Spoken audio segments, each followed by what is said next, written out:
What's happening, everybody? I'm here on the beach in South Africa, and this is where a lot of surfers come to catch some of the waves.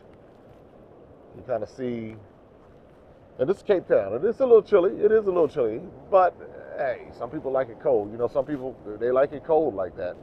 But it does get warm. We're heading into the winter time. Looks like you got some seaweed right here. You can flip that around. I think that's what that is. That's some sort of seaweed. But I want you to take a look, and I'm going to flip this camera around so you can see. Flip around. There we go. This is kind of like what it looks like. And I'll see if I can get you even a better shot. That's that. It's a wider angle. Let's zoom it in a little bit. You get a chance to see some of the beach action. Folks on the beach, children, families. So this just kind of gives you a vibe. And again, if you even look further down, you can see even further down that way, there's even more beach. You know, it's definitely bumpy, but hey, there are areas where it's smooth. So for the beach folks, this is, you know, some places people walking the beach, kind of see right there, doing their thing, enjoying the tranquility of this part of the world. But you know, you see who's here. So, yeah, in Africa, but a lot of folks are scared to come. You know, that's one of the things that I'm realizing, that people who are not indigenous to Africa have made themselves at home, while many who descend from here are afraid to even come, afraid to come.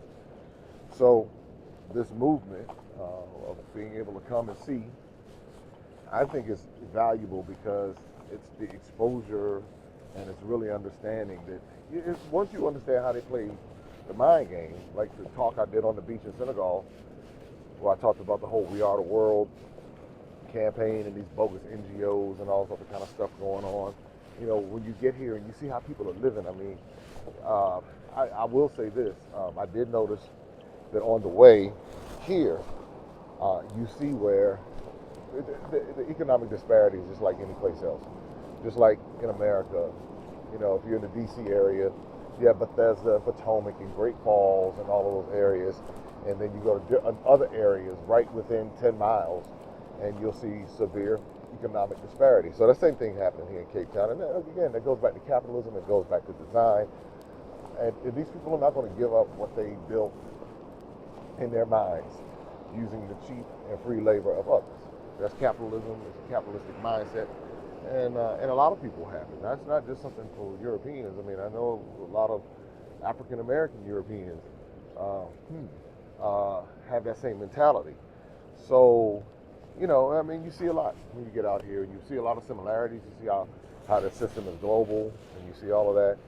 You know, it is what it is in that regard. But what I encourage is for people to come see, to educate themselves so they know how to position themselves. And you're not going off of hearsay. You're not going off of what somebody told you. You came and you saw for yourself. And that's for me. I've been on these different beaches. The beaches in Seychelles, the beaches here in South Africa, the beaches in Senegal, the beaches in Morocco. You know, those are places that I've seen. The beaches in Kenya, beaches in Ghana, beaches in Sierra Leone, Cote d'Ivoire, Togo, Benin. And so when you see those different areas and then you notice a recurring theme over and over, it begins to paint a particular picture. So, nevertheless, with that said, that has nothing to do with the natural beauty of a place. And that's why I show the pictures the way that I do, so that you can see the natural beauty, in addition to some of the other things that are taking place. I don't necessarily judge a place based on how westernized it is, or even the term developed. I'm very cautious with that term, because developed based upon what? Developed based upon Western standards. And so when people start taking Western standards as the standard, then that's starting to erase the indigenous standards, which may be just fine. It's just another form of European supremacy when we start talking like that, when we start saying something is underdeveloped or undeveloped, because they put in our mind that how someone who lives on an indigenous level, they're primitive. They'll go to a Maasai village and say that's primitive. They'll go to, I think, the Bomas and see different aspects of things. I think I'm saying that right. and say, oh, that's primitive living, when in actuality it may be very advanced for that particular culture. And that's how I'm growing and learning. I'm not looking down on any cultures that might not be like the culture I'm familiar with. And I'm also realizing that that's a mind play.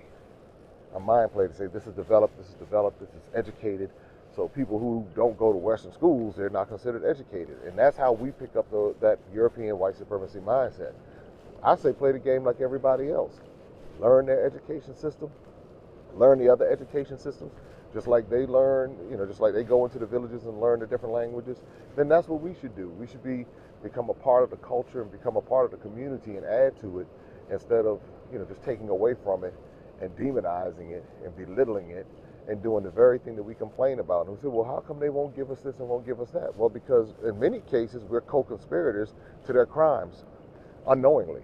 So I don't want to be a co-conspirator. I want to be someone who detoxes myself, decolonizes myself. It's a process. When you've been a particular way over 40 years, it's very difficult to do that. And not that all aspects of it are bad, but now I have to recognize it because I don't want to be the person complaining about how things are, but yet I'm a part of the problem. And so that's what this journey is all about. And that's what I'm seeing for many people. They're recognizing, wow, I'm putting these standards up, but these standards are the very standards that oppressed my ancestors. How can I be proud of that? How can I take that and, be proud? Or what can I do with that to be able to take what my ancestors went through and utilize it and build and do something different and chart a different course for the upcoming generation. So anyway, just food for thought. I'm just sitting here philosophizing and all that. I think I said that right. Waxing philosophical, but I don't know if I'm waxing philosophical so much. I think I'm like really being philosophical. So that's the deal. That's the deal. And just coming to places like this just caused me to think and caused me to really analyze, what has happened, what is happening.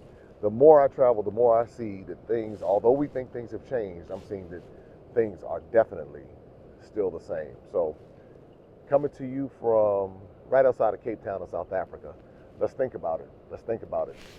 Make sure you join us on one of our Maximum Impact travel tours where you can see these things for yourself. Have a great time, well-rounded experience, but also enhance and broaden your worldview so that when you show up back wherever you are, whether UK, United States, or wherever, you show up differently and you show up ready to have a maximum impact in your life. All right, talk to you soon.